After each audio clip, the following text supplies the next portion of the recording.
ujat amahoro y'Imana akomeze kubana namwe inshuti bakunze ba Igo Usamina TV. Uyu munsi rero tukaba tugiye kunyarukira mu gihugu cy'Ubudage.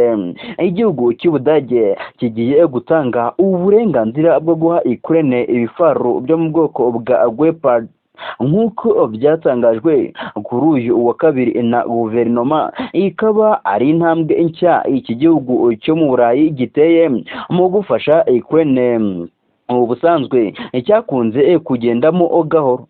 Uburusiya bwo buvuga ko ibikorwa byo gufasha Ukraine bishobora kubyara intambara ya gatatu y'isi.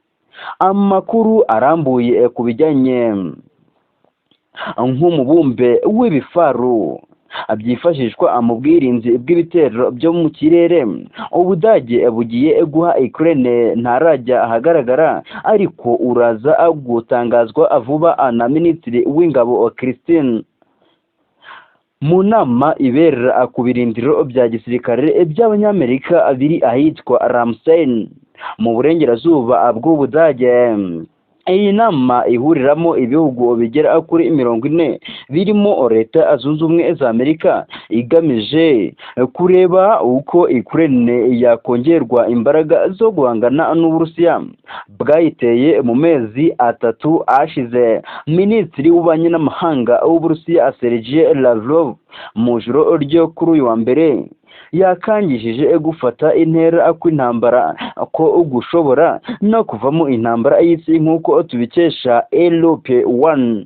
Yagize ati akaga karakomeye n'ukuri ntidushobora kugafata byoroshye. Sergei Lavrov yashinje Ukraine kuba ijijisha yigira nk'ishaka imishyikirano, ariko atari ko bimeze.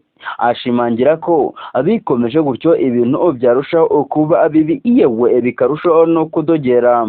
Avuga kuri perezida wa Ukraine Volodymyr Zelensky, Lavrov yagize ati yigira nk'uri gushyikirana n'umukinnyi w'ikinamico mwiza.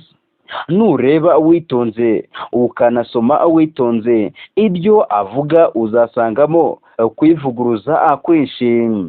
Ibi rero Lavrov akaba atabikozwa, yewe nk'uko akorana na Putin, umubaji w'umutima wababaje wagira ngo numwe, kuko bose bahuje intekerezo. Katurebe ubufasha niba hari icyo buri bufashe Ukraine. Ubu ngubu kugeza amagingo aya ngaya Ukraine ikaba ikiri mu matsa, dore ko Uburusiya bwanze kuhava burundu, bwakomeje kuhashinga ibirindiro.